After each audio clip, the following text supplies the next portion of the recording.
확실히 파헤치겠습니다. 예. 명동성당에서도 뵀지만 예. 근데 얼굴이 좋아지셨어요. 명동성당에서 뵀을 때는 제가 신부 아버지 화장 받으신 줄 알았어. 근데 오늘 보니까 예. 메이크업도 아닌데 정말 좋으신데요? 아이고 얼굴이 타서 그렇습니다. 아, 그런가요? 타면 약간 반질반질해지지 않습니까? 아, 그러신 거예요? 계속 야외에서 무슨 뭐 집회하고 기자회견 하다 보니까 얼굴이 탔어요. 뭐 늦었지만 다시 한번 혼사 축하드리고요. 예, 고맙습니다. 신랑이 정말 미남이더라고요. 고맙습니다. 요즘 친구들 다 그렇지만 조민 씨에게 어떤 축하 말씀을 해주셨나요? 둘이서 잘 사는 게 효도다 그랬습니다. 잘 사는 게 효도다. 예. 제가 제 딸에게 한 얘기하고 똑같네요. 예. 며칠 공식 행사가 없었는데 그 사이에도 또 여전히 뉴스는 타셨습니다. 윤석열 대통령은 조선총독부 10대 총독 아니냐 했더니 또 뭐 저쪽에서 그러면 그저 만주나 평양으로 가시라. 좀 웃기더라고요. 예. 만주나 평양 가란 얘기는 국가보안법상 탈북을 저한테 사주한 것 같은데 뭐 웃긴다고 생각합니다. 안보관념이 없네요. 글쎄 말입니다. 저보고 북한 가라 그러니까 웃고 맙니다. 예. 근데 제가 검색해봤어요. 도대체 조선총독부 10대 총독이라는 정말 9대까지가 일본 사람들이더라고요. 예, 맞습니다. 예. 근데 이 사람들이 다 육군이나 해군 대장 출신이에요. 예. 이 사람들이 한반도에 와서 뭘 했냐면 무단 통치를 했습니다. 예. 힘에 의한 통치. 그 점을 알고 말씀을 하신 건가? 그럼요, 당연하죠. 뭐 그냥 숫자를 그냥 대충 쓴 게 아니라 예. 이제 물론 뭐 그 비유에 대해서 국민의힘은 불쾌하게 생각하고 있는 건 분명한 것 같고요. 그렇지만 지금 독립기념관장에 극우 인사에 해당되는 또 전문가도 아닌 사람을 앉힌 걸 보면 저는 뭐 저의 말이 아니라 이종찬 광복 회장님께서 밀정이 용산에 있는 것 같다고 말씀하셨지 않습니까? 이종찬 광복 회장님 같은 경우는 대표적인 보수 인사죠. 보수 인사의 눈에도 사실 과거에 국정원에 계셨고 육사 출신이시고 또 민정당에 계셨고 이런 분의 시각에서도 밀정이 용산에 있다는 아주 어떻게 보면 아주 센 말씀하셨는데 그 밀정들이 우리나라 정부 요직 곳곳에 또 학계의 중요한 자리에 곳곳에 지금 들어가고 있지 않습니까? 그러면 그런 밀정들을 정부 요직과 학계 요직에 임명한 사람이 진짜 밀정인 거죠. 그런 맥락에서 좀 강한 비유긴 합니다만은 대한민국 대통령이면 이런 일을 할 수 없다. 조선 총독부 10대 총독 아니냐라고 제가 야유, 풍자 뭐 비유겠습니다만은 그런 강한 메시지를 내보냈습니다. 친일적인 행태를 하고 있는 것도 있지만 또 통치의 스타일도 무단 통치. 까라면 까. 그럼요. 그러니까 지금 뭐 현재 우리 검찰공화국이라고 하고 있는 이유가 뭘까 생각해 보시면 이게 검찰이란 조직이 상명하복, 뭐 동일체 원칙이 작동하지 않습니까? 그러다 보니까 이견을 제시하기 어려운 그런 문화 속에서 평생을 살았고 그리고 국민들을 또는 반대자를 야당을 파트너라거나 소통 대상자가 아니라 내가 감시하고 처벌해야 될 사람으로 보는 것이죠. 대통령이 되고 난 뒤도 마찬가지인 것 같고 그러다 보니 이게 군부 통치는 아니지만 총칼 대신에 검찰권을 가지고 저는 무단 통치를 하고 있다고 생각합니다. 예. 지금 조국 대표님 말씀은 우리나라 이 민주주의가 이렇게 발달하고 경제가 이렇게 발달한 나라가 통치 행태는 8, 90년 전에 조선 총독과 같은 그런 행태 밑에서 살고 있다는 말씀인데 제가 하나 여쭤볼게요. 이종찬 회장님이 밀정 얘기하셨잖아요. 용산에 밀정이 한 명일까요? 두 명일까요? 2명밖에 안 되겠습니까? 저는 뭐 최소한 한 10명 이상은 될 것 같습니다. 일본은 가장 큰 밀정일까요? 아니면 밀정의 선봉대장일까요? 밀정에 일본이 밀정일 수는 없죠. 예. 밀정을 내보낸 게 일본이니까요. 예. 밀정은 용산에 있는 것 같고요. 일본은 그 뒤에서 밀정을 조정하는 본영이겠죠. 옛날 그 대본영이라고 했지 않습니까? 예. 일제가 자기 자신의 그 핵심 일본 군부 예. 대본영. 대본영이라고 전쟁 치르는 그랬죠. 기관. 지금 그 대본영이 부활한 느낌이고요. 예. 특히 일본이 그 극우 정책을 실천하고 있는 게 오래됐지 않습니까? 예. 그 속에서 한국을 하위 파트너로 설정을 하려고 노력을 해왔고 예. 과거 문재인 정부는 그 점은 단호히 거부해 왔는데 예. 윤석열 정권 들어서 스스로 일본의 하위 파트너로 들어가려고 모든 노력을 다하고 있다고 보고 예. 일본의 잘못을 한국 정부에 돈을 들여서 홍보하고 예. 일본 정부의 마음을 먼저 읽고 이런 행태를 용산 대통령실이 보이고 있지 않습니까? 예. 그 점에서 제가 도대체 이 총독부 일을 하고 있는 거 아니냐, 예. 또는 일본의 밀정 아니냐라고 비판한 예. 것입니다. 예. 그래서 멀리 갈 것 없이 이종찬 회장님의 말씀이 맞다면, 그러니까 용산에 밀정이 있는 게 맞다면, 조국 대표님은 밀정 1호를 한간에서 얘기하는 김태효 안보실 1차장으로 보십니까? 대통령으로 보십니까? 맞다면. 이종찬 회장님의 말씀이 맞다면. 임명권자 중심으로 보게 되면 대통령이고요. 1번이. 네, 대통령 임명을 하는 사람이니까요. 예. 임명권자 말고 실제 의사결정 과정에서 누가 가장 영향을 주는가를 생각하면 김태효 1차장이겠죠. 예. 지금 안보실장이 벌써 4번이 바뀌었는데 이 사람은 계속 있어요. 안보실 1차장은 바뀌지 않고 있지 않습니까? 그리고 실제 윤석열 대통령이 특별히 뭐 이념, 비전, 정책 전문가도 아니고 그냥 검찰권을 사용해서 반대자와 비판자를 그 감옥에 넣고 체포하고 구속하고 이것에 능한 사람인데 지금과 같은 뉴라이트 이념이 어디서 왔을까? 저는 김태효라고 생각할 수밖에 없죠. 예. 김태효 씨는 아시다시피 낙하손해 상 탄 사람이고 예.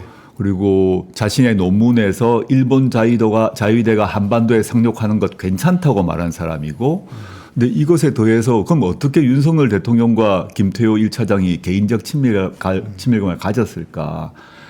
김태효 씨의 아버지가 유명한 그 공안 검사였단 말입니다. 예, 김경회 씨죠.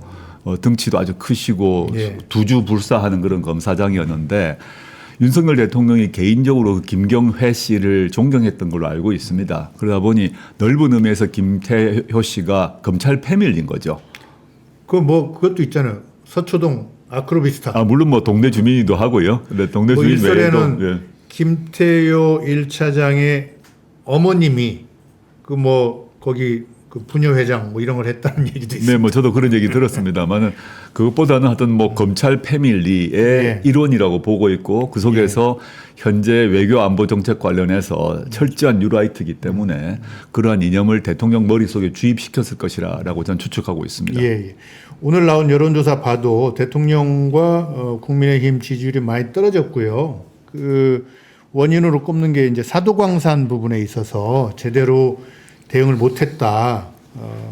독립기념관장 인선도 있지만 그래서 조국 혁신당의 김준영, 이혜민 의원도 거기 갔다 오고 굉장히 고생했는데 사도광산 문제에 대해서 좀 대표님이 한번 정리를 해주신다면. 일단 사도광산 관련해서 과거 예. 정부에서 사도광산이 유네스코 기념물로 등재되는 것에 대해서 이제 협의가 계속 있었지 않습니까? 그런데 그 가장 전제 조건은 강제성을 인정할 것을 요구했던 것이고 일본은 거부해 왔습니다. 예. 그래서 유네스코 차원에서도 한국 정부의 요구가 받아들이지 않으면 등재 인정하지 않겠다는 입장을 계속 밝혀왔는데 이번 한일 협상에서 강제성 문제를 스스로 양보한 것이죠. 게다가 스스로 양보해놓고 마치 우리의 의사가 관철된 것처럼 국회에서 거짓말까지 했습니다. 그래서 이번에 조국혁신당의 김준영, 이혜민 의원이 실제 그 현장을 방문을 했는데 갔다 온 얘기를 제가 들었습니다. 사진도 보았는데 일반 시민들이 방문하기 매우 힘든 구석에 일단 설치되어 있고 그 안에 전시되어 있는 여러 가지 사진과 그 문장이 있지 않습니까? 거기서 강제 동원되었다는 표현이 하나도 없습니다. 그런데 국회에서 외교부 장관이 마치 외교 성과인 것처럼 거짓말을 했거든요. 예. 이게 이제 외교부 장관만의 결단인가? 그전 그렇지 않다고 보고 대통령의 결단이라고 생각하고 있고 스스로 그 일본 정부의 그 가랭이 사유로 기어 들어가고 있다라고 생각하고 예. 있습니다. 가랭이 사이로 기어들어가고 있다는 아주 험한 말까지 하셨습니다. 제가 조 대표님 뵐 때마다 느끼는 게 제가 이제 김대중 야당 총재의 취재 기자로부터 시작해서 어쩌다가 이제 정치 구경을 좀 하게 되는데 김대중 대통령의 그 디테일, 그러니까 세부 사항까지 다 꿰고 있는 그 지식 플러스 노무현 대통령의 거침없는 말투를 좀 함께 묶어놓은 분이 우리 조국 대표님 아닌가 하고 아이고, 칭찬을 한번 좀. 과찬입니다. 예, 오늘따라 정말 얼굴이 빛이 났어요. 아유, 고맙습니다. 그러니까 사도광산 부분은 강제성의 표기를 해줘야 되는데 네네. 하지 않았고 이 부분에 있어서 외교장관의 거짓말, 대통령의 묵인 있었다면 나중에 이게 그 대통령은 이 경우에 이걸로 인해서 여러 가지 피해를 유발하고 그 다음에 그것이 그 위안부 할머니들까지 이어지고 이러면 이 부분도 그 형사나 민사의 대상은 안 되나요? 이게 이제 정책적 결정이기 때문에 예. 정책적 결정으로 그 대통령이 민사배상 또는 예. 형사기소의 대상이 되긴 어렵습니다. 아, 그렇지만 과거 박근혜 대통령에 대한 탄핵소추 결정문을 보게 되면 예. 결정문 내용을 자세히 읽어보시면 이제 형사적으로 불법이 인정된 부분을 쭉 기술함과 동시에 예, 박근혜 대통령이 우리나라 헌법 체제를 그리고 헌법 정신을 지키고 수호할 의지가 없다는 점도 탄핵 소추 사유에 소추 그리고 탄핵을 인정하는 사유에 들어 있습니다. 예, 그래서 지금 윤석열 대통령이 하고 있는 여러 가지 특히 대일 정책에 있어서의 각종 그런 비굴하고 이런 온갖 어떻게 보면 매국적 행태의 경우는 추후에 윤석열 대통령 또는 그 뭐 부부의 형사 불법이 확인되는 그런 증거가 나온다면 그것과 합해서 탄핵으로 가는 중요한 고리가 될 것이라고 봅니다. 그 굉장히 중요한 말씀 하셨는데 이 부분 나중에 성지순례가 될지도 모르겠어요. 그러니까 무슨 얘기냐면 박근혜의 사례를 빌어서 헌법에 위반되는 건데 헌법 전문에는 민주의 원칙도 있지만 자주 독립도 충분히 맞습니다. 강조가 돼 있지 않습니까? 네, 맞습니다. 이거를 이런 식으로 위반했을 때 네. 이것이 이제 탄핵 사유로도 명기가 가능하다. 그렇습니다. 그러니까 결정적으로는 불법 행동, 특히 중대한 불법이 확인돼야 되는데 그래서 이 중대한 대통령 자신의 중대한 불법이 아직까지는 딱 잡히진 않았습니다. 예, 예, 예. 아주 많은 연기가 솟아오르고 예. 또 악취가 바깥으로 흘러나오고 있습니다. 예, 예. 그렇지만 딱 그 핵심적 스모킹건을 잡지 못했습니다. 예. 그런데 그게 잡히게 되면 그와 함께 이 헌법재판소 결정이라는 것은 법적인 결정과 동시에 정치적 결정입니다. 그건 제 얘기가 아니라 예. 헌법재판소 자체가 법률기관임과 동시에 정치기관이거든요. 독일 이론도 그렇더라고요. 예, 맞습니다. 그렇습니다. 그거는 뭐 독일이든 한국이든 헌법학계 또 그리고 판례가 모두 인정하는 것이기 때문에 이게 지금 정치적 탄핵으로 지금 이미 이루어지고 있거든요. 아직 법률적 탄핵은 이루어지지 않았습니다. 소추도 이루어지지 않았고 당연히 결정도 이루어지지 않았지만 국민들의 마음속에서는 이 사람이 정치적으로 정말 무도하다, 무책임하다 이런 거 외에 윤석열 대통령이 대한민국 헌법을 지키고 있나? 오히려 우리나라를 지금 팔아먹고 있는 거 아닌가? 이게 정치적 탄핵에 대한 의심을 다 하고 있거든요. 그래서 정치적 탄핵의 사유가 점점점 쌓여나가고 있고 법적 탄핵의 사유는 불법을 발견해야 되는데 윤석열 대통령이 결사적으로 특검법을 막고 있지 않습니까? 예. 그래서 공수처 수사 또는 뭐 검찰 수사, 경찰 수사, 향후 특검 수사 등을 통해서 그 불법의 꼬리가 잡히면 그때 제가 조금 전에 말했던 정치적 탄핵의 각종 사유, 뭐 또 정책적 무능까지 합해지면서 그게 섞여 나가면 어떤 국면으로 전개될지 아무도 알 수 없다고 생각하고 저는 윤석열 대통령이 좀 뭐 불교식 용어를 쓰자면 업을 쌓고 있다라고 생각합니다. 지금 정책적 결정으로 인한 그 탄핵 사유까지가 갈 수 있다. 정치적 탄핵 사유로 헌재에서 채택이 가능하다. 요 말씀까지 해주셨습니다. 이거 10월 찬바람, 제가 아까 오시기 전에 10월 위기설을 얘기했는데 10월 찬바람 불면서 상당히 주목되는 부분입니다. 근데 저는 기대하는 부분이 있습니다. 뭔가요? 총선 직후에 예. 용산의 많은 사람들이 전화기를 바꿨대요. 근데 그 바꾼 전화기를 버리지 않고 네. 또 보관하고 있답니다. 이제 분류할 때 자신들이 형사소추될 경우 예. 그 버리지 않고 보관한 걸 내면서 나는 사실 시킨 대로 했을 뿐이야. 예. 자기 보호를 위한 것이죠. 통상 경우는 증거인멸 차원에서 한강물에 빠뜨렸을 것인데 왜 가지고 있느냐. 예. 향후 어떤 일이 발생할지 모르는데 녹음이 들어있다거나 또는 메모가 들어있을지 않겠습니까? 그거를 향후에 공수처 수사건 또는 특검 수사든 간에 자기의 항변을 하기 위한 그 자기 보신책이라고 생각합니다. 안타까운 일이죠. 예. 그러나 그런 것들이 세상을 또 뒤바꿀 날이 옳은 사람끼리만 움직여가지고 세상이 바뀌는 건 아니니까. 맞습니다. 맞습니다. 오늘 모시고 좀 하나 꼭 이따 재보궐선거라든지 다른 얘기도 좀 여쭤보겠지만 이제 정치 지도자세요. 부정할 수 없습니다. 그런데 또 정치 지도자이면서 한편으로 정당 대표의 그렇습니다. 지금 새 직업은 국회의원이자 조국혁신당의 대표란 말입니다.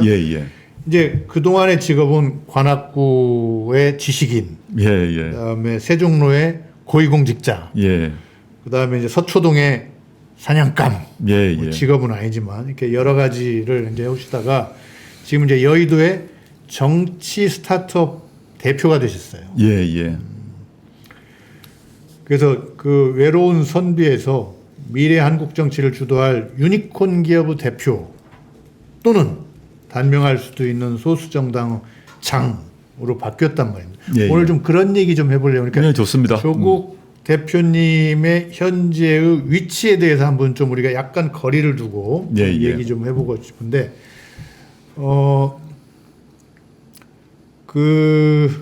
조 대표님 스스로도 좀 여전히 사는 게 좀 아슬아슬하다 이렇게 생각하시나요? 뭐 아슬아슬한 그런 느낌은 없고요. 지금 제가 창당을 주도했고 또 선거를 주도했지 않습니까? 그래서 상당한 성과, 소기의 성과를 거둔 건 사실이고, 근데 소기의 성과를 거두었지만 지금 국회 개원 이후에는 할 일이 훨씬 더 많아졌습니다. 업무량 폭주죠, 뭐. 그래서 정말 뭐 과거의 삶에 비하면 뭐 10배, 뭐 최소 10배 뭐 늘어난 것 같고 해야 될 일이 이제 그 당연한데요. 국민들께서 저희 조국혁신당에 690만 표를 주셨는데 12석이라는 성과는 거두었지만 원내에 들어가게 되면 거대 양당에 비하면 뭐 10분의 1, 15분밖에 되지 않지 않습니까? 그러다 보니 국민들의 기대를 부응하기 위해서는 12명이 정말 일당백을 하고 뛰어야 됩니다. 그러다 보니 저를 포함해서 조국혁신당 의원들, 당직자들이 정말 정신없이 뛰고 있는 거죠. 제가 봐도 그래요. 어쩔 수 없습니다. 그 얘기가 나왔으니까 지금 그 교섭단체 조건 완화 국회청원 그 적용 일단 그 이재명 대표고 이 부분에 대해서 직접적으로 얘기한 건 없으시죠? 만남이 있을 때 그 얘기도 뭐 가볍게 얘기는 했고요. 제가 아는 바로는 이재명 대표 개인은 그 정치 개혁에 대한 그 생각을 갖고 계시고 교섭단체 요건 완화가 돼야 된다라는 생각을 가지고 계신 것 같습니다. 그렇지만 또 이재명 대표는 민주당이라는 거대 정당의 또 대표 아니십니까? 그러니까 그 민주당이라는 정당의 이익의 관점에서 조국혁신당을 또는 조국혁신당 플러스 다른 당을 원내교섭단체로 만들어두는 것이 민주당의 이익에 유리한가에 대한 판단 다를 수 있지 않겠습니까? 그런 문제에 대해서 아마 고심하실 것 같고 전당대회 어제 마치시고 당대표 선출되셨는데 그 많은 기자들이 똑같은 질문을 했더라고요. 했더니 이재명 대표께서 개인적으로는 그 필요한 것 같으나 이렇게 하시면서 유보적으로 답을 하시더라고요. 그래서 저는 뭐 이재명 대표의 생각이 매우 중요할 것인데 저희는 또 민주당의 입장이란 것도 충분히 이해가 됩니다. 그래서 저는 민주당의 또는 국민의힘의 조국혁신당이 교섭단체 완화해달라고 구걸한다고 해줄 리가 만무하지 않습니까? 저도 그렇게 봐요. 네, 좀 구걸해서는 안 된다고 생각하고 가오가 있죠. 가오 이전에 조국혁신당에 표를 줬던 690만 명의 국민에게 저는 호소할 생각입니다. 여러분들이 저희에게 표를 주셔서 12석을 만들어줬지만 원내에서는 0입니다. 0. 12석이 아니라 어떠한 교섭력도 없고 0.1도 아닌 0. 0입니다. 완전히 0이고 뭐 이제 본회의가 열린다, 상임위가 열린다, 언제 열린다, 어떤 의제를 한다는 것에 어떠한 그 참여도 불가능하고 통지만 받습니다. 즉 690만 명의 의사가 없어져 버린 거죠. 전 이거는 뭐 민주주의에 반한다고 생각하고 과거에 이제 완벽한 양당 체제를 전제로 이게 다 세팅이 되어 있다 보니까 조국혁신당이 등장하기 전까지는 물론 그 당시도 군소정당이 있었지만 한 석, 두 석 이랬지 않습니까? 근데 12석이 갑자기 등장하니까 이 조국혁신당의 존재와 현재의 국회법은 모순인 것이고 더 근본적으로는 현재의 국회법이 22대 총선에서 확인되었던 민심과 정면 충돌하고 있다고 봅니다. 민심에 비례해서 의석도 돼야 되지만 민심에 비례해서 국회도 운영돼야 되는 거 아닙니까? 지금은 690만 표의 민심은 국회 운영에선 전혀 반영되지 않는 거죠. 그렇죠. 네, 그 점을 저는 국민들께 호소할 생각입니다. 그리고 실제 민주당 경우도 제가 실명은 하나하나 말씀드릴 수는 없습니다. 아주 많은 의원들이 과거 21대, 20대 등등에서 본인의 이름을 걸고 교섭단체 완화 법안을 다 내셨어요. 10석으로 낮추자, 5석으로 낮추자. 그분들은 다 지금 침묵하고 계시지 않습니까? 언젠가 명단 한번 발표해야겠는데요. 아니 그 명단 발표할 수는 있으나 그거는 정책 예의가 아닌 것 같고 실제 민주당에서 오랫동안 그 법안을 여러 명이 제출하셨어요. 그 이유가 있습니다. 그거는 현재와 같은 20석은 박정희 군사독재 정권 때 유신하면서 만들어진 겁니다. 대통령 직선제를 없애버린 게 박정희 아닙니까? 대통령 직선제를 없앨 뿐만 아니라 원내 교섭단체도 20석으로 올려버린 겁니다. 그럼 뭐냐? 큰 정당, 야당 중에 큰 야당 하나만 통제 관리하면 됐던 거죠. 그런 차원에서 2배를 올려버렸는데 저는 유신, 군사독재 정권 이전으로 돌려야 된다. 유신 이전으로의 복귀. 네, 그게 너무 당연한 거죠. 1987년에 정치적 민주화가 돼서 우리가 대통령도 직접 뽑고 국회의원도 직접 뽑는 세상이 됐는데 디테일에 있어서는 안 챙긴 게 또 못 챙긴 게 있거든요. 그 중에 하나가 원내교섭단체를 줄이는 것입니다. 87년 헌법 개정 때 일종의 주요 정당 이기주의가 있었죠. 실제 뭐 있을 수밖에 유신 이전으로 네. 돌렸어야 되는데 대통령 직선제 하듯이 돌려야 되는데 주요 정당 이기주의가 좀 있었죠. 저는요. 그 조국 혁신당 보면 그런 비유가 생각나요. 저희가 한 20, 30년 전에 유럽 여행을 가면 한국에서 왔다고 하면 유럽 사람들 얼굴이 좀 애매해요. 그러니까 중국이나 일본같이 중국같이 크거나 일본같이 선진국이면 인정을 하는데 한국 인정하자니 그렇고 무시하자니 그렇고 그런 나라였거든요. 지금 이제 어디서는 다 인정하지 않습니까? 그걸 전제로 해서 그래서 이재명 대표의 선의가 아니라 민심이 결정하게 하려면 몇 명한테 서명을 받아야 될 것 같습니까? 지금 현재 국민청원이 진행 중이고 28일까지 5만 명이 채워지면 법사위에서 검토를 하게 되는데 제가 오기 직전에 봤더니 한 4만 2천 명 되는 것 같습니다. 그래서 이 방송 보시는 시청자 여러분 좀 방문해 주셔서 8천 명 좀 추가해 주시면 좋겠고요. 이 서명만으로 원내교섭단체 요건이 완화되지는 않습니다. 당연히. 그러면 특히 민주당에서 동의를 해야 되지 않겠습니까? 저는 대국민 호소를 여러 가지 방식으로 좀 본격적으로 이제 전개를 할 생각입니다. 대국민 호소는 서울에서도 하고 여의도에서도 하고 또 지방에서도 하고 물론입니다. 10월 재보궐선거 현장에서도 하실 겁니다. 당연히 그렇게 하죠. 재보궐선거 얘기 좀 해볼까요? 그럴까요? 되게 재밌어하는 사람들이 많아요. 그 재보궐선거를 하려면 일단 조국 지금 승산이 있는 데는 그 영광하고 곡성이죠. 뭐 어디든 뭐 따져봐야 되겠는데요. 예. 뭐 영광이든 곡성이든 부산 금정구든 낸 곳에 어디에 낼 것인가에 대한 결정을 하지 않았습니다. 아, 예. 아직 결정을 하지 않고 현재 그 예비 후보들에 대한 검증이 진행 중입니다. 후보 다 입당하신 분들이 본인이 출마하겠다고 의사표시를 하게 되면 당헌 당규에 따라 그 당 차원의 검증을 거쳐야 됩니다. 예, 예. 그쪽에서 검증을 통과한 분을 중심으로 그 다음에 이제 심사가 들어갑니다. 저는 다른 것보다 예컨대 뭐 영광 곡성 얘기 말씀 많이 예, 하시는데 예. 저는 조국혁신당이 지난 4월 10일 총선에 등장함으로써 그 선거판 전체가 활성화되고 경쟁. 그렇죠. 예. 경쟁을 함으로써 오히려 민주당도 잘 되고 조국혁신당도 잘 되는 결과를 낳았다고 보고 있습니다. 예. 그건 뭐 웬만한 언론 또는 정치 전문가들의 평가라고 저는 알고 있고요. 만약에 조국혁신당이 등장하지 않았다면 현재 민주당의 의석이 현재의 민주당 더하기 혁신당의 의석이었을까? 저는 아니었을 거라고 봅니다. 맞습니다. 그렇다면 지난 4월 10일 총선에서 조국혁신당이 만들어졌을 때 민주당의 유력 인사들, 주요 핵심 인사들은 창당하면 방해가 될 것이다. 창당하면 민주당의 해가 될 것이다. 그리고 넓은 의미에서 민주진보 진영의 그 세력을 약화시킬 것이라고 공개적으로 말을 했습니다. 근데 결과는 정반대였거든요.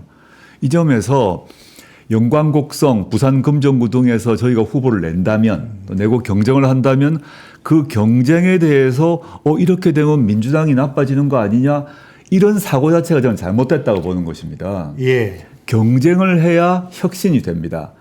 예컨대 다들 아시겠습니다만 호남 지역 같은 경우만 먼저 말씀드리자면 호남 경우는 특히 지방선거 같은 경우를 보게 되면 거의 일당 독점 상태거든요. 현재까지 그렇죠. 현재까지 그렇지 않습니까?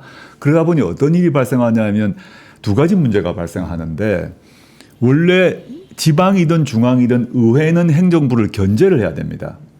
근데 지방의회가 지방행정부를 견제하지 못해요. 왜냐하면 거의 다 둘 다 같은 당이기 때문에. 예. 이래서 각종 문제가 발생하고 두 번째는 지방의회 관련해서 선거에 출마할 후보들 중에서 주로 민주당의 현역 의원들이 아주 강력한 영향력을 행사하지 않습니까? 그래서 민주당 국회의원분들의 그 네트워크에 포함되지 않은 분들은 아무리 인물이라고 하더라도 후보 공천을 못 받고 있습니다. 그게 냉엄한 현실이죠. 그리고 더 근본적으로 중요한 문제는 호남에 계신 유권자들에게는 선택권이 없는 겁니다. 그러니까 민주당에서 결정을 하면 그 사람을 찍는 것밖에 없어요. 또는 안 찍거나. 투표를 안 하거나 투표를 하면 찍거나. 그렇죠. 근데 조국혁신당의 경우에 있어서 뭐 저를 포함해서 조국혁신당이 윤석열 정권하고 손을 잡거나 제가 거기에 머리를 숙일 가능성은 아마 마이너스 10,000%쯤 될 건데 조국혁신당이 들어서면 윤석열 정권에게 좋은 일이 생길 리가 만무하지 않습니까? 첫 번째는. 지금은 이제 그 국회에서 조국혁신당이 들어와서 윤석열 정권이 좋은 일이 생기지 않지 않습니까? 쇄빙선이 더 막 다니겠죠. 그렇죠. 그럼 지방 같은 경우도 조국혁신당이 지방의회에 진출을 하면 윤석열 정권에 좋은 일이 생길 일은 전혀 없고 두 번째는 지방 정치가 활성화되죠. 그리고 지방의 인재들도 새로운 영역, 새로운 통로가 마련될 것이고 그다음에 민주당과 조국혁신당이 경쟁을 함으로써 서로가 경쟁을 함으로써 서로 좋은 후보를 내려고 그럴 거고 서로 좋은 정책을 내려고 경쟁을 할 겁니다. 아니 뭐 일당 독재 체제, 영남이든 호남이든 일당 독재 체제 하에서 이렇게 짜웅하는 게 많이 없어지겠죠. 네, 그거 다 없어지고 경쟁을 통해서 조국혁신당이 지금 현재 세력이 워낙 부족하기 때문에 민주당보다 많이 얻지 못할 것입니다. 그렇지만 지방의회에 조국혁신당이 일부 들어가게 되면 민주당이 아니기 때문에 거기 계신 민주당 그 지방 의원들끼리만 뭔가 짬짬이를 하는 일은 사라져 버립니다. 왜냐하면 조국혁신당이란 다른 정당의 존재가 있기 때문에 모든 것을 함부로 못 오죠. 투명하고 공정하게 해야 됩니다. 지금 그 호남 지역의 선거에서 민주당 공천을 받거나 또는 공천을 못 받아서 무소속으로 당선이 된 분 중에서 다른 지역도 뭐 많습니다만 특히 호남 지역 같은 경우는 재보궐선거가 많습니다. 예. 그 이유가 있죠. 예. 내부 공천 과정에서 여러 가지 문제가 생기다 보니까 당선되고 난 뒤에 선거를 새로 해야 되는 일이 있는데 그 하나하나의 사유는 말씀드리지 않겠습니다. 그 대상자 문제의 명예가 있기 때문에 지금 그런 일도 사라질 것이라고 봅니다.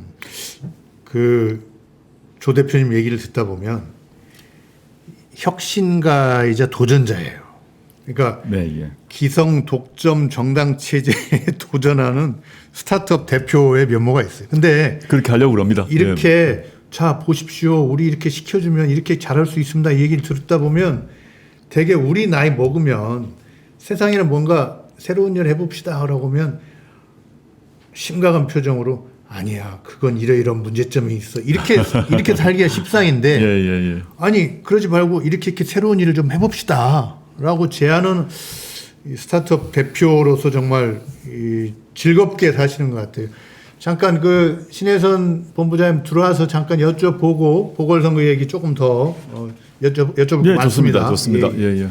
잠깐 좀 그 넌센스 퀴즈 내지는 우리 예 넌센스 퀴즈는 뭔가요? 쉬어가는 코너입니다. 아, 예, 예. 이 제목이요. 이거는 의원님들 나오셔서 만행을 고발하셨기 때문에 대표님이 답을 해주기로 하셨어요. 아, 예, 그러니까 예. 우리 대표 좀 말려줘. 자, 그 전에 메디치 오시면은 피할 수 없는 3초 질문부터 할게요. 3초 질문은 지난번에 하셨잖아요. 아, 3초 네. 만에 답하는 거? 예, 예, 자, 예, 예. 다음 중 누가 더 잘생겼나요? 나, 내 아들. 내 아들. 저 이거 한 표예요. 네. 매 대표님 어떻게 예. 생각하세요? 짧게. 저도 공감합니다. 오케이. 자, 다음 중 대표님이 더 응원하고 싶은 것은 이건 시청자 질문입니다. 내년 롯데 우승, 혁신당 주권정당 20만 명 되기. 당연히 두 번째죠. 아니 롯데 팬들한테 사과하셔야 돼요 그러면. 롯데 팬들은 다 이해해 주실 겁니다. 진짜요? 예, 예. 저 잠깐 생각이 든 게 롯데에서 시구 요청 오면 자신 있으세요? 당연히 뭐 저는 던질 자신이 있고 의사도 있습니다만 롯데 구단에서 저를 섭외 안 할 겁니다. 얼마나 부담되겠습니까? 롯데 팬 여러분 49장에서 우리 기력적인 대표님의 시구 한번 보는 거를 내년의 목표로. 현실 정치인을 부르겠습니까? 프로야구 구단에서. 혹시 민주당의 한준호 의원 아세요? 예, 예, 예. 네, 키가 크셔서 이렇게 높이가 같으실 것 같은데. 예, 그러신 것 같아요. 네, 예, 예. 한준호 의원이 의원실에다가 봉을 설치하고 매일 이거 뭐죠 턱걸이를 한대요. 그거 15개. 몰랐습니다. 어마어마하네요. 네, 예, 우리 예. 조 대표님 공식 턱걸이 개수 배치기 없이 5개로 알려져 있는데 혹시 증가 목표? 지금 제가 5개 정도는 했는데요. 그러니까 뭐 그 배치기 이런 거 튕기기 이런 거 네, 없이 했는데 없이. 그 총선 거치는 과정에서 운동을 잘 못해가지고 이제 많이 빠졌을 것 같습니다. 한준호 의원님은 그 저보다 좀 젊으시고 젊죠. 또 뭐 네. 운동 좋아하시는 것 같아서 아주 그렇게 열심히 하시는지 몰랐습니다. 저도 분발하겠습니다. 거기다가 봉 설치하십시오. 예, 네. 예. 공적으로 사적으로 월 공부 모임 몇 개나 있으세요? 공부 모임요. 네. 조찬 공부 모임, 뭐 주말. 모두 다 합하면 네. 현재 한 4개 또는 5개 돌아가는 것 같습니다. 예. 힘드실 것 같습니다. 자, 내 사위는 이런 사람이다 한 줄로. 이것도 독자 질문이에요. 제 사위. 네, 이런 사람이다. 착하고 현명한 청년 같습니다. 더 이상 묻지 않겠습니다. 네. 자, 조 대표님이 저희 메디치 나오셔서 방송 최고 기록이 48만 명이에요. 아, 예. 오늘 이 방송 끝나면은 희망 숫자 50만 원 넘어야겠네요. 저 100만 가져야 해주시면 안 돼요? 네, 예. 감사합니다. 자, 질문보다는 조국 대표님이 꼭 행복하셨으면 좋겠습니다. 따님도 행복한 결혼 생활 하시고 가족 모두 건강하시고 근심 걱정 없이 앞으로의 일들 다 잘 되셨으면 하는 마음뿐입니다. 라고 미리 올려놓은 폴에 댓글 달아주신 시청자분 계셨습니다. 고맙습니다. 네. 자, 두 번째 마지막 코너예요. 이제 만행을 고발했으니 답을 해주셔야 돼요. 주로 만행이 뭐냐면 쓸데없이 잘생겼어. 비매너 보포. 나 혼자 맛방 탐방. 습관적 교수질. 24시간 상시가동. 이거 어쩌면 좋아요? 앞으로 안 바뀔 것 같습니다. 안 바뀌는 거예요? 못 바뀌는 거예요? 그 우리 혁신당 의원님들이 저에 대한 이제 여러 가지 뭐라 그럴까요? 그 비판이기도 한데 애정 있는 비판인데 그게 네. 다들 이해하시고 지금 제가 해야 될 업무가 무엇인지 너무 잘 아실 것 같고 네. 그 말씀하시는 의원님들도 어떤 업무를 해야 되는지 너무 잘 아시기 때문에 저한테도 이제 그런 얘기를 직접 하십니다. 하시면서도 서로 열심히 살자는 얘기를 또 다짐을 하고 있습니다. 어쩔 수 없습니다. 어쩔 수 없습니다. 의원님들 네. 각오하시고요. 하나는 고칠 수 있을 것 같아요. 나홀로 맛방은 조금 어떻게 나홀로 맛방을 하는 건 사실은 아니고 혼자 밥 먹는 게 아니라 그 의원님들하고 만나서 밥 먹는 기회가 매우 드뭅니다. 근데 저하고 저희 뭐 보좌진들하고 밥 먹을 때 네. 또 특이한 음식이 있으면 찍어서 올리는 소소한 그런 일상을 올리고 있는 것이지 뭐 특별한 의원님들에게 제가 특히 밥을 안 사거나 그런 건 아닙니다. 네. 자, 시청자 여러분 이거 웃자고 한 겁니다. 죽자고 덤비시면 안 되고요. 네, 2부 계속 이어가십시오. 저는 나가겠습니다. 사인은 이따 그러면 녹화 끝나고 네, 네. 예. 아, 녹화 끝나기 전에요. 오케이. 아니 근데 조국 대표님, 예. 저는 이렇게 막 무슨 핸드볼에서 골키퍼 된 것처럼 계속 질문이 던져지면 예. 정신이 하나도 없던데 조 대표님 좀 심호흡 한번 하시죠. 예. 알겠습니다. 커피 한 잔 마시겠습니다. 예. 그 재보궐선거에 대해서 앞에서 이제 그 조국 혁신당에 참여한다면 세 가지 방안이 있죠. 그리고 조국 혁신당에 거기서 1승이라도 거둔다면 엄청난 힘을 받는데 예. 그 불참하느냐, 전면전을 하느냐, 선택전하느냐 이 중에서 일단 참여는 한다. 예. 근데 세 군데 다 낼지 아니면 한두 군데만 낼지 요건 아직 미정이시다는 네네. 그렇게 받아들여졌고 현재 후보들을 대상자들을 놓고 검증 중이다 이렇게 말씀하셨습니다. 이제 이 부분에 있어서는 어떻게 보면 국민의힘과 민주당이 그 수동적 태도예요. 그러니까 주도권 행사는 조국 혁신당이 하는 거예요. 내냐 안 내냐. 네. 저쪽은 당연히 내겠죠. 네, 그렇겠죠. 당연히 내겠죠. 특히 연구 지역 중심으로 해서 예. 그 점에서는 이제 주도권 행사를 하고 계신 건데 저는 지난번 3월 방송에서도 말씀드렸다시피 이 조 대표님이 부산에 가셔야 된다. 강력하게 얘기를 했는데 예. 어쨌든 지금 금정구 여기가 요즘 말로 부산 정치 1번지인가요? 어떻게 보세요? 부산 정치 1번이라고 특성을. 보기 힘들고요. 예. 금정구 같은 경우는 지금의 금정구는 인구 구성에 있어서 장년 노년층이 많습니다. 그리고 역대 지방선거를 보게 되면 제 기억에 한 번 빼고 모두 국민의힘이 된 곳입니다. 그렇다대요. 네, 민주당도 그렇고 조국혁신당도 그렇고 매우 어려운 곳입니다. 사실은. 그걸 전제로 이제 생각을 해야 될 것 같고 영광이나 곡성은 뭐 역대 대부분 민주당 또는 예. 무소속이 되는 그런 경우죠. 예. 이거 친민주당 무소속이 예. 되는 경우라고 할 것입니다. 근데 이게 저희는 이제 조국혁신당이 해야 될 역할이 뭘까? 단순히 여의도에 들어가서 법과 제도 바꾸는 중앙정치 관련해서만 그 저희 역할이 있느냐? 그렇지 않다고 생각하고 지방정치 혁신, 조국혁신당 아닙니까? 그 혁신의 대상이 조국인데 조국이 중앙정치만이 아니라 지역정치, 지방 분권을 위한 혁신도 이루어야 된다 생각하고 있습니다. 오, 예. 그 점에서 선거 참여는 정당으로 선거 참여를 하지 않는다는 것은 정당으로 존재 의미가 없지 않습니까? 예. 당연히 참여를 하는 것이고요. 앞으로 이제 이번 재보궐선거 있고 또 내년 4월에 또 있습니다. 재보궐선거가 있고 이 속에서 민주당과 협력할 것은 협력을 하고 또 경쟁할 것은 경쟁을 한다라는 것은 제가 지난 4월 10일 총선을 위해서 창당할 때부터 계속 일관되게 내보낸 메시지입니다. 지금 갑자기 이런 얘기를 하는 게 아니라 전 저 개인의 정치적인 뭐 신조만이 아니라 객관적으로 당시 4월 10일 총선도 그렇고 현재 다가올 재보궐선거 같은 경우도 조국혁신당이 역할을 해야 저는 중앙정치도 또는 지역정치도 활성화되고 그게 결국에 있어서는 우리 전체를 위해 좋다라는 생각을 하고 있습니다. 그 점에서 참여를 할 것이고 물론 많은 분들이 또 걱정을 하는 거는 뭐 예를 들어 이런 말씀도 하시더라고요. 26년에 지방선거 한참 멀긴 합니다만은 지방선거 때 뭐 조국혁신당이 후보 내고 그래가지고 결국은 국민의힘 되는 거 아니냐 또 이런 얘기도 하세요. 벌써부터 26년은 한참 멀었는데. 그럼 방법이 있죠. 예. 그러면 다 방법이 또 그때 가면 방법이 나오죠. 지금 그거는 그때 가서 생각을 해 보시고요. 저는 그 지난 2월 그 총선 관련해서 창당 선언을 2월 13일에 할 때 이 말을 했습니다. 총선을 앞두고 전국 지역구에서 1대1 구도 만들겠다. 그런데 비례는 경쟁하겠다라는 방침으로 총선을 치렀고 서로 성과를 거뒀다면 지방선거는 어떤 방침을 정할 것인가에 대한 저희 판단이 있지 않겠습니까?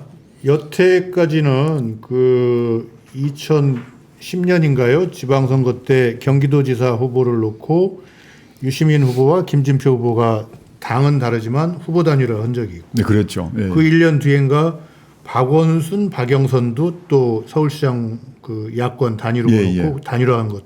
지금 그런 걸 말씀하시는. 그렇게 해서 1대1 구도로 만들어서 예컨대 서울시장 같은 경우는 저의 아직 개인 생각입니다. 개인 아직 뭐 당의 결정이 이루어지지 않았지만 그런 경우는 1대1 구도로 만드는 게 맞다고 봅니다. 근데 그렇지 않고 지금 지방의회 선거 같은 경우는 그렇게 해야 될 이유는 없습니다. 그렇죠. 전혀 이유가 없어요. 그래서 저는 그런 경쟁을 통해서 물론 민주당의 지방의회 의석수가 호남에서 줄어들 수는 있습니다. 예. 지난 총선에서 더불어민주연합의 의원들의 의석수가 줄어들고 조국혁신당의 수가 늘어났지 않습니까? 그렇다고 해서 나빠졌느냐? 저는 전혀 아니라고 생각하기 때문에 호남 지역에 또는 뭐 부산도 마찬가지입니다. 거기에 지방의회에서 조국혁신당의 의석수가 늘어나면 나빠지느냐?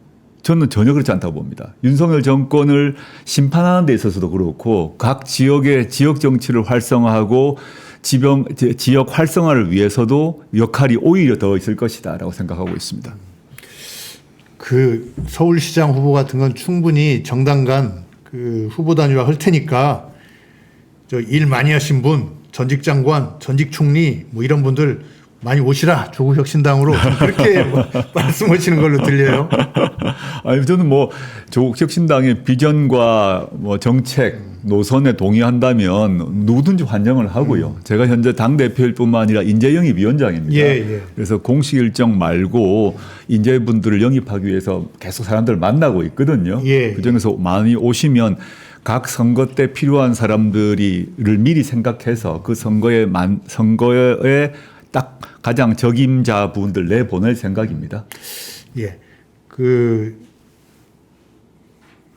곡성이나 영광은 사실 텃밭이 작아가지고 외부 영입 인사를 내보냈을 경우에 반응이 좀 안 좋을 수 있잖아요. 그러니까 이름값은 큰데 현지에서는 이 끈끈함이 없어가지고 표가 좀 안 나올 수 있고.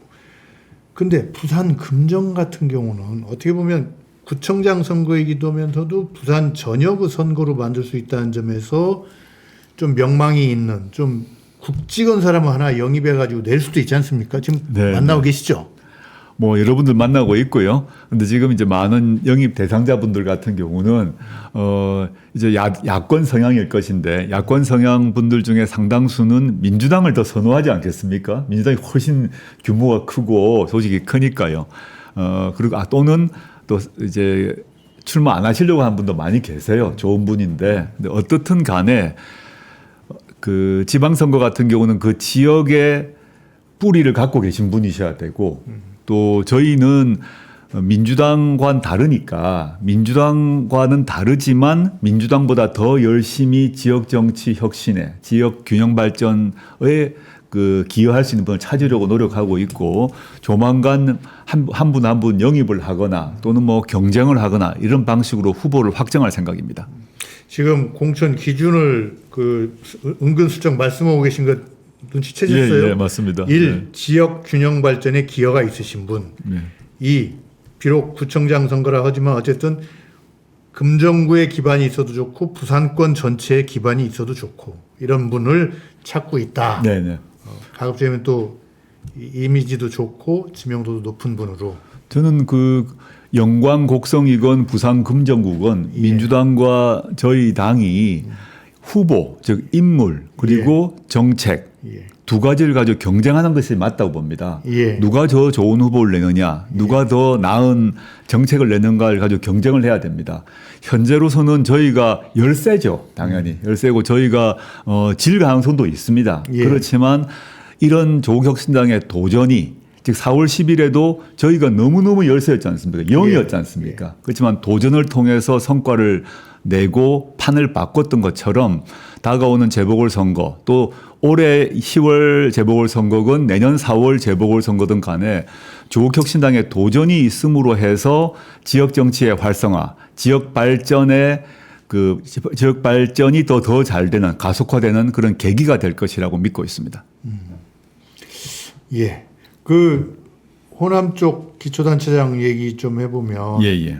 아니 제가 이렇게 오늘 인터뷰 위해서 자료를 좀 보니까 의외로 조국혁신당의 고위당직자 중에 호남 출신이 많으세요. 그러니까 그러시죠. 그쪽 인재를 상당히 좀 존중하고 배려했다. 이렇게 뭐 이를테면 뭐 서왕진 정책위 의장이라든지 네, 우리 조국 대표님이 요즘 매일 페이스북에서 인용하는 김보엽 수석 대변인 또 황현선 사무총장 그 외에도 또 많이 계시죠. 제 비서실장 장성철 비서실장은 광주 출신이고요. 이번에 새로 새로 제 비서실장이 광주 출신이고 그다음에 지명직 최고위원도 광주 분이시고 김보엽 수석 대변인은 제 기억에 화순 같은데 그 화순으로 기억을 하고요. 또 서왕진 의장 같은 경우는 해남 영광입니다. 아, 그래요? 예, 영광입니다. 서왕진 의장이 직접 나갈 수도 있나요?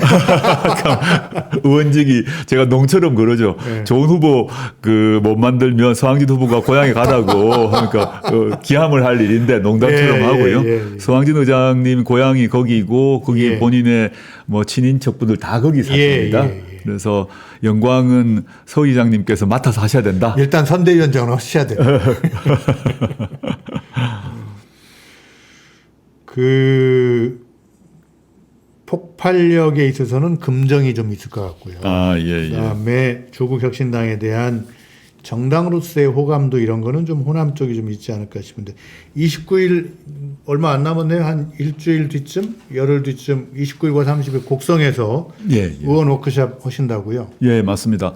저희가 원래 의원 워크숍을 하려고 준비를 했었는데 국회 일정 때문에 연기가 되었는데 이번 기회에 재보궐선거가 있는 그 지역으로 가자라고 해서 곡성의 모 호텔을 다 예약을 했고요. 거기서 의원들 그리고 이제 당직자들하고 앞으로 향후 저희의 방침에 대한 논의를 하고 기자분들도 초청을 했습니다. 그래서 그리고 거기 한 김에 당연히 뭐 영광 곡성 지역을 둘러볼 것이고 앞으로 저희가 이제 연말까지 해야 될 여러 가지 일이 있는데 정당으로선 선거를 그냥 지나칠 수는 전혀 없는 거 아니겠습니까? 당연히 재보궐선거가 중요한 한 축이고 그 다음에 저희가 지금 아직 완결판을 내지 못하고 있습니다만은 저희 총선 때 내세웠던 그 사회권 선진국 또는 민생 선진국의 8가지 구체적인 계획이 있습니다. 지금 주거권, 돌봄권 이렇게 차례차례 해 나가고 있는데 연말 정도가 되게 되면 사회권이란 좀 어려운 말이긴 한데 지금 민생권이라 보시면 되는데 한 8가지 주요 권리를 종합판으로 만들어낼 생각입니다. 그걸 발표한 작업이 하나 있고 그리고 연말 또 연초까지 지금 저희가 몇 군데 지역에 시도당이 창당되지 않은 곳이 있습니다. 뭐 제주라거나 경북이라거나 세종 이런 데는 아직 시도당이 만들어지지 않았습니다. 준비위원회는 있고 조직은 요건은 충분한데 그거를 또 다 만들어서 전국의 전국 모든 곳에 시도당을 다 갖추는 그런 것들이 아마 연말까지 진행될 것입니다. 매우 바쁜 일정이신데 근데 조국혁신당 국회의원분들도 또 뭐 대표님이 너무 끌고 다녀서 힘들다고 할 게 아니라 12명밖에 안 되는데 존재감은요 엄청나요.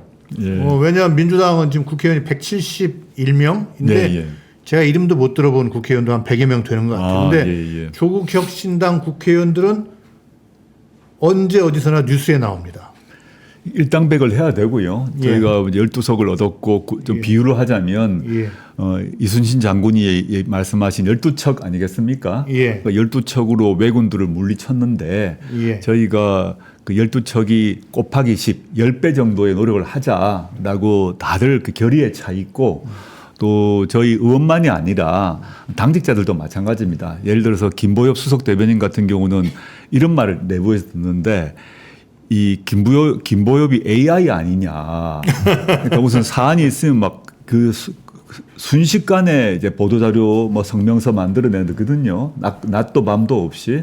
근데 저희 대변인 단이 민주당에 비하면 수가 아마 5분의 1도 안 될 겁니다. 예. 그 의원들은 의원들대로 예컨대 뭐 대변인 단을 포함해서 당직자들도 거의 다른 당에 비하면 한 10배 이상의 일을 예, 하는 것 같습니다. 예, 예. 그렇게 해야 저희가 원래 약속했던 걸 지킬 수 있을 것 같고 그래야 현재 윤석열 정권 또는 뭐 정확히는 윤석열 김건희 공동 정권이라고 봅니다만은 이걸 빨리 좀 종식시키고 그 다음 단계로 나아가야 되지 않을까라는 점에 결의에 차 있다. 예. 그래서 그걸 이루기 위해서 민주당과 당연히 협력하고 또 그 다음에 더 좋은 나라, 더 좋은 정책, 더 좋은 후보로 그건 경쟁은 또 해야 되는 거죠. 김보엽 대변인 얘기하시니까 네. 제가 그때 전당대회 갔었잖아요. 예, 저희 예. 책 팔러 아, 예, 조국 알고 오디세이. 있습니다. 예. 조국 오디세이 한번 잡아주세요. 어쨌든 갔었는데 예. 그때 보니까 얼굴이 광이 나요. 아니 김보엽 씨 내가 정말 본 지가 한 10년 넘는데 요즘 얼굴이 가장 광이 난다. 네. 정말 하고 싶은 일을 하니까 나는 그 사람의 표정이다. 그랬더니 네, 예. 쑥스럽게 웃던데 그 조국혁신당 대변인단 얼마 안 된다고 했지만 강미정 대변인 또 저희 얼마 전에 신혜선 본부장이랑 예, 같이 예. 방송 나와가지고 10만 클릭 예, 예. 아, 그랬습니까? 터트렸고 그다음에 여자 대변인 배수진. 배수진 대변인 같은 경우는 그날 전당대회장에서 만나니까 네. 먼저 자기가 명함 주면서 네. 저 같은 무명 소졸에게도 인사를 먼저 하더라고요. 그래서 야 이게 좀 이렇게 적극적 거기다 한 분 정도 더 계시죠? 그 검사하던 네, 네. 대변인. 예. 그래서 정말로 몇 안 되는 분들이 이렇게 열심히 하시는구나 그런 느낌을 받았고요. 장관 복이 많으십니다. 예, 복이 많으시고 시간이 이제 다 돼서 네. 그 한 가지만 좀 더 여쭤보고 싶은데 오늘 사실 제가 좀 딱딱한 질문을 많이 드렸지만 요 부분은 좀 소프트한 거니까 마지막으로 하나 좀 여쭤볼게요. 이재명 대표하고 네. 몇 번 만나셨잖아요. 예, 예. 뭐 저 중국집에 가서 뭐 저 고량주도 드시고 뭐 또 국회에서도 또 한 2-3시간 얘기하시고 그 제가 궁금한 게 하나 있어요. 예. 지난번에 국회에서 한 2시간 정도 대화를 나눈 다음에 네. 다음 날 두 분이 다 알리백 포스팅을 한 거 기억나세요? 예, 그렇습니다. 예. 예. 요거는 우연입니까? 아니면 그날 대화에서 아리백에 대한 얘기가 나오고 뭐 좀 그런 건가요? 그날 대화에서 이제 윤석열 정권의 국정 운영 능력에 대한 걱정을 예. 각 분야별로 얘기를 했고 아리백 얘기도 살짝 했던 것 같아요. 그걸 주로 한 건 아니고. 그런데 예. 그 다음 날에 그 동일한 포스팅을 하자라고 약속한 적은 없었어요. 예. 근데 결과적으로 봤더니 그 아리백 문제에 대해서 이 탄소세 관련해서 윤석열 정권이 아무 생각이 없다라는 것을 저희가 이제 각자의 포스팅을 한 것을 확인했거든요. 그래서 저는 그 점에서도 사실 뭐 이심전심으로 그 포스팅을 올린 것 같습니다. 저는 참 그 점에서 저는 뭐 이렇게 앞으로 같이 해야 될 하나하나 논의를 하지 않더라도 그런 흐름들은 잡아 나가고 있구나라는 걸 제가 확인을 해서 좋았고요. 그 아리백 관련해서는 물론 뭐 그 이재명 대표님하고 그 시점에 그걸 깊게 논의한 건 아닌데 제가 저의 친구 후배들이 대기업 재벌 말입니다. 거기에 그 아주 고위급 그 간부 뭐 사장, 상무이사, 전무이사 이런 사람들 좀 있을 거 아닙니까? 이 친구들이 정말 이 걱정을 하고 있거든요. 그 얘기를 제가 들었어요. 기업에서요. 대기업에서 그것도. 어떻게 들으셨어요? 윤석열 정권을 초기에는 좀 기대하고 믿고 뭐 친기업 정책을 한다, 상속세 깎아준다, 법인세 깎아준다 그러니까 그 점은 좋아했겠죠. 근데 그 재벌 오너, 그 재벌 그 집안의 그 법인세나 상속세 깎아주는 거는 재벌의 오너들은 좋아할 일이죠. 그것 말고 재벌 기업들이 향후에 우리나라 경제를 상당 부분 책임지고 있는데 전 세계적으로는 이 탄소 중립 문제, 아리백 이 문제에 대한 대책을 다 마련하고 있는데 윤석열 정부는 그걸 반대하거나 거꾸로 하거나 또는 막으려고 하는 흐름을 이미 감지한 겁니다. 큰일 났다. 이러다가는 정부 믿고는 이거 안 되겠다는 판단을 다 하고 있다고 합니다. 그러니까 자체 해결하자 예, 예. 이런 걱정이고 두 번째는 윤석열 정권의 경제 정책이 도대체 뭐냐? 예. 도대체 기본 방향 A면 A 또는 Z면 Z 기본 방향이 잡히면 그에 대해서 기업은 대응을 하는데 그 자체를 알 수 없다고 한다는 거죠. 그래서 아 이거 믿을 수 없는 정부다 하고 사석에는 저보고 아주 이제 보수적인 친구입니다. 대기업의 사장 예, 예. 이상이니까 저희 뭐 친구 선후배라서 그러는데 저보고 농반 진반이겠습니다만은 조 대표 3년 너무 길다 그 말은 맞아 이러더라고요. 비슷한 얘기를 아마 동일이는 아닐 거고 예, 저도 예, 여러 예. 군데서 들었는데요. 예, 예, 예. 제가 그 두 분이 동시에 아리백 포스팅한 걸 예, 보고 예, 예. 아 이분들이 지금 민심을 듣고 있구나.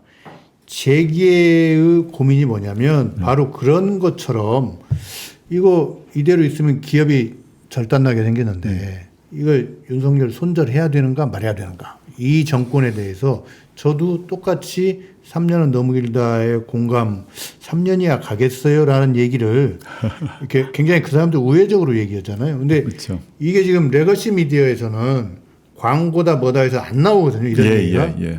근데 이제 일반인들 사람들끼리의 대화를 통해서 나오는 건데 그 두 분이 좀 그런 걸 공유하셨나? 뭐 자연스럽게 공유된 것 같고요. 뭐 실제 그 아까 말씀드렸지만 진지하게 논의한 건 아니고 예. 툭툭 말을 왔다 갔다 하면서 이 기업 이제 윤석열 정권의 기업 정책, 예. 윤석열 정권의 산업 정책 이게 정말 없는 상태 같아. 예, 예. 이런 우려는 많이 했고. 뭐 당연히 이재명 대표께서 저보다 더 많이 듣고 계시겠죠. 그런 것이 자연스럽게 반영된 것이 아닌가 생각하고 있습니다. 예. 뭐 지금 이제 이렇게 그 대기업들까지도 그 현 정부에 등을 돌린다면 남아 있는 건 뭐 보수 언론이라고 할 수 있는데 보수 언론도 요즘 조중동 하는 거 보면 양다리입니다. 예. 지금 조중동의 뭐 사설이든 주필이든 주간이든 간에 윤석열 정권이 능력 있다고 하는 사람들 하나도 본 적이 하나도 없습니다. 없어요. 예. 한 명도 없습니다. 사설에서도 그렇고 사설이 아닌 통상의 뭐 대화 속에서도 윤 정권이 능력이 있어서 자랑스럽다라고 말하는 사람 중 한 명도 없는 걸로 알고 있습니다. 지금 그래서 이제 조중동 같은 데는 양비론이죠. 여당도 잘못해, 네. 야당도 잘못했는데. 네. 자, 오늘 3년은 너무 길다라는 캐치플레이즈를 가지고 그 교수님에서 갑자기 정치인으로 정치 스타트업 대표로 변신하신 조국 대표님 모시고 길게 말씀 들어봤습니다. 제가 그 댓글 보다 보니까 하나만 제가 말씀드릴까 그러는데 아까 저희 대변인단 얘기 하셨지 않습니까? 질문에 보니까 김보엽 대변인 흰머리 얘기하시던데 원래 흰머리가 많고요. 그 다음에 아까 그 이제 배수진 대변인 얘기하는데 배수진 대변인은 변호사고 본인의 이름을 잘 생각해 보시면 배수진을 쳤다고 맨날 얘기합니다. 맞아요. 그때 저기 그 뭐죠? 그 전국구 후보들 그 PT 할 때. 그렇죠. 배수진을 쳤다라고 하고 광주 출신의 변호사고 열심히 하시는 분이고요. 그다음에 이규진 검사죠. 그렇죠. 이분은 실제 당연히 검찰에서 사표를 내줘야 되는데 현행 판례상 후보 출마를 하게 되면 사표를 수리해야 됩니다. 근데 사표를 수리하지 않아 가지고 계속 공격을 받고 있어서 너무 안타깝고 도대체 법무부가 왜 이 사람을 사표를 안 받아주고 계속 언론에서 공격을 하는지. 그리고 이미 제가 미리 말씀드리자면 이규진 대변인 같은 경우에 있어서는 자신의 월급을 다 반납하겠다. 월급 입금하지 말아라고 공식 법무부에 통지를 했어요. 근데 지금 월급은 조금 주면서 공격을 하고 있는 점이 안타깝고 강미정 대변인 같은 경우는 아시다시피 험난한 일을 겪었지 않습니까? 그 과정에서 참 힘들었을 것인데 조국혁신당의 대변인 맡으시면서 다시 활력을 찾으시고 본인의 장기를 정말 마음껏 발휘하셔서 본인 스스로도 아주 스스로가 이렇게 활력을 찾는 그런 느낌을 제가 보고 있어요. 그래서 너무 참 대표로서 뿌듯합니다. 저희 대변인단 아주 잘하고 계십니다. 지금 대표이사가 홍보라인 임원부터 부장까지 다 하나하나를 칭찬하시는 말씀을 들었습니다. 방송 끝나기 전에 사인 좀 부탁드리고요. 무슨 사인입니까? 가불선진국 책에. 예. 하겠습니다. 지금 하면 되나요? 예. 그러고 시청자 여러분 어떠셨어요? 오늘 좀 제가 약간 중간에 재미없는 얘기를 하기도 했지만 조국 대표님 뵈니까 좋죠? 좋으시면 메이츠미디어 유튜브 구독, 좋아요, 알림 꼭 좀 부탁드리겠습니다. 조 대표님도 사인 마치시면 한번 좀 우리 매치미디어 유튜브 칭찬 좀 부탁드리겠습니다. 뭐 사인하시는 동안에 제가 약간 저기를 하면 교섭단체 사인책은 시청자분들 여기 좀 오늘 댓글 달아주신 분들한테 이벤트 해가지고 드린답니다. 야 이거 책도 없고 사인도 없고 아마 지금부터 댓글이 100개 나올 것 같아요. 그 시간을 잠깐 이어서 말씀드리면 김보엽 대변인은 그 정말로 이 흰머리가 오래전부터 있었고요. 지금 인생 최고 즐겁게 일하고 있습니다. 설명 끝냈습니다. 매치미디어 유튜브 독자들에게 한마디 인사 좀 해주시죠. 메디치 미디어 시청자 여러분 반갑습니다. 제가 선거 과정에 당시는 우리 박지원 의원님하고 같이 나왔던 것 같은데 그 뒤로 다시 나오게 되었습니다. 시청자 여러분께서 당시에도 또 지금도 많이 격려해 주셔서 너무 감사드리고 여기 지금 나왔던 책 가불선진국이 제가 조국혁신당을 만들고 구상을 할 때 중요한 제 생각이 거기 들어 있습니다. 이 부제를 보시면 제목은 가불선진국이지만 부제가 사회권 선진국을 위한 제언인데 이 조국혁신당의 강령으로 들어가 있는 그런 핵심적 저의 그 정책과 비전입니다. 책도 많이 관심 가져주시면 좋겠고요. 앞으로 저희가 부족합니다만은 저희가 수가 적다, 돈이 별로 없다, 뭐 조직이 약하다 따지지 않고 저와 조국혁신당은 정말 혼신의 힘을 다해서 돌파를 한번 해볼 생각입니다. 잘 부탁드립니다. 그리고 교섭단체 완화청원 오늘 또 조 대표님 선물 한번 드리셔야죠. 구독자분들이 교섭단체 완화청원 댓글에 있으니까 들어가셔서 꼭 사인 부탁드리겠습니다. 꼭 부탁드립니다. 오늘 방송 마치겠습니다. 감사합니다. 네, 감사합니다.